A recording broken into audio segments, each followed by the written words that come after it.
अस्सलामु अलैकुम रहमतुल्लाहि व बरकातुहू। आऊज़ु बिल्लाहि मिनश शैतानिर रजीम। बिस्मिल्लाहिर्रहमानिर्रहीम। हमने पहले लेक्चर में नूरुल इज़ा के पहले लेक्चर में हमने फ़िक़्ह के बारे में पढ़ा था। नूरुल इज़ा के बारे में भी हम आगे पढ़ेंगे। नूरुल इज़ा है किस चीज़ की बुक। आज हम मज़ाहिब अरबा पढ़ेंगे कि हमारे इमाम कितने हैं और कौन-कौन से हैं, उनके बारे में हम तफ़सील से पढ़ेंगे। जैसा कि पहले बताया जा चुका है कि इज्तिहाद का सिलसिला दौरे रिसालत ही में शुरू हो चुका था और नबी पाक सल्लल्लाहु अलैहि वसल्लम ने इस पर मुसर्रत का इज़हार भी फरमाया था, यानी खुशी का।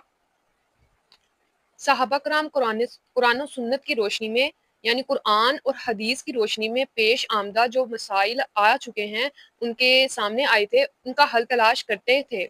ताबईन ने भी इस काम को आगे बढ़ाया और यूं मुख्तलिफ इलाकों में मुज्तहिदीन कराम की जमातें वजूद में आई। ठीक है, यहाँ तक समझ आ गई है। मतलब कि आप सल्लल्लाहु अलैहि वसल्लम की ज़िंदगी में बहुत सारे मसाइल पेश आए थे, जिन कुछ ऐसे मसाइल थे जो कुरान और सुन्नत के ज़रिए आप सल्लल्लाहु अलैहि वसल्लम करने का हुक्म देते थे, फरमाते थे, और कुछ ऐसे मसाइल थे जो आप सल्लल्लाहु अलैहि वसल्लम खुद करके दिखाते थे।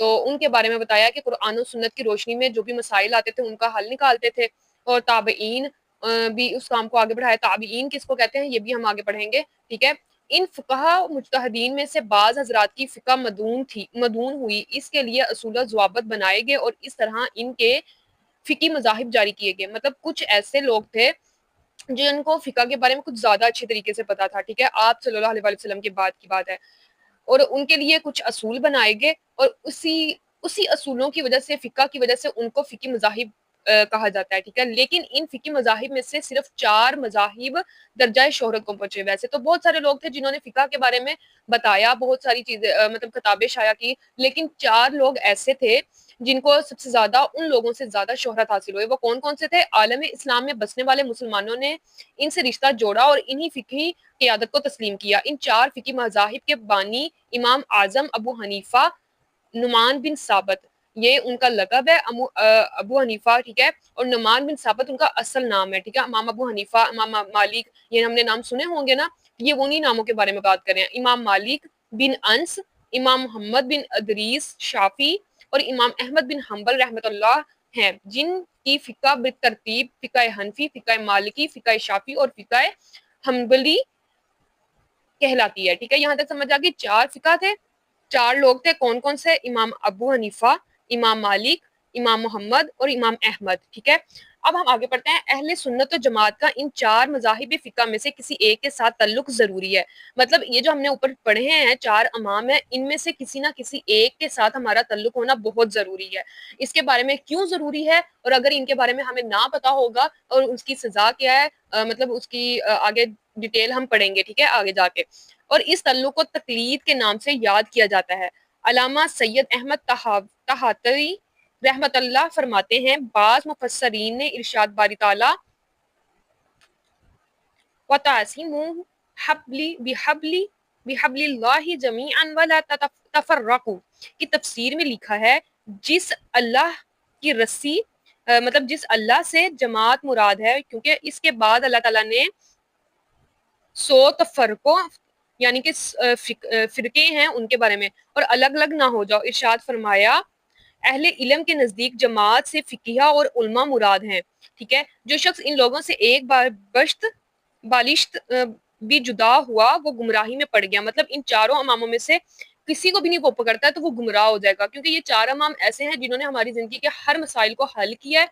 ठीक है, हमें फ़िक़्ह के बारे में बताया, हमारी ज़िंदगी रोज़मर्रा की ज़िंदगी के बारे में बताया, हमें मर्दों के हकूक़ बताए हैं, मतलब अहदीस के ज़रिए ही पता चले हैं वैसे तो इनको भी, बट ये इनमें से इमाम अबू हनीफ़ा हैं, जो सहाबा कराम रज़ियल्लाहु अन्हा की जिन्होंने ज़ियारत की हुई है, और सहाबा कराम रज़ियल्लाहु अन्हा कौन है? जो आप सल्लल्लाहु अलैहि वसल्लम की जिन्होंने ज़ियारत की है, तो उनसे इन्होंने इल्म हासिल किया है। तो हमें इन 4 इमामों में से किसी एक इमाम को पकड़ना बहुत ज़रूरी है।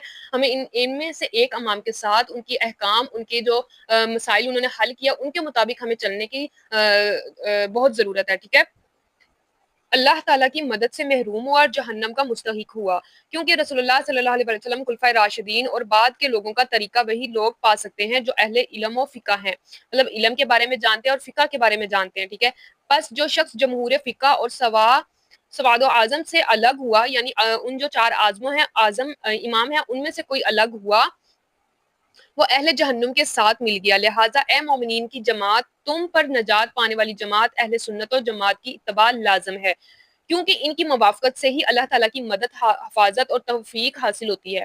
جب ان کی مخالفت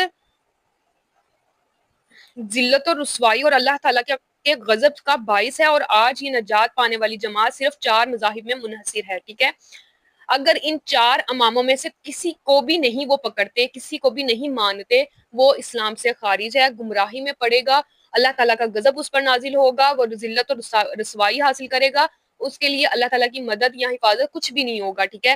ان 4 اماموں میں سے کسی ایک کو امام کو پکڑنا ضروری ہے۔ جو شخص اس دور میں ان 4 مذاہب سے خارج ہے وہ بدعتی مستحق جہنم ہے، ٹھیک ہے، وہ جہنمی ہی ہے، ٹھیک ہے۔ یہ 4 امام ہیں، امام ابو حنیفہ، امام مالک، امام احمد بن محمد بن ادریس، امام احمد، ٹھیک ہے۔ ان چاروں کے بارے میں ہم اگلے لیکچر میں پڑھیں گے، ان کو اتنی مقبولیت کیوں حاصل ہوئی ہے، اتنا رتبہ کیوں حاصل ہوا ہے، اتنی شہرت کیوں حاصل ہوا ہے، تو ہم یہ اگلے لیکچر میں پڑھیں گے۔ تب تک کے لیے جزاک اللہ۔ میری ویڈیو پسند آئی ہو تو لائک شیئر کمنٹ لازمی کیجیے گا، اور چینل کو سبسکرائب کر دیجیے گا تاکہ اگلی ویڈیو آپ تک جلد از جلد پہنچ سکے، اور آپ کو فقہ کے بارے میں جاننا بھی بہت ضروری ہے، تو آپ کا اگلی ویڈیو انشاءاللہ میری فقہ کے بارے میں ہوگی، ان 4 اماموں کے بارے میں ہوگی، ٹھیک ہے۔ جزاک اللہ۔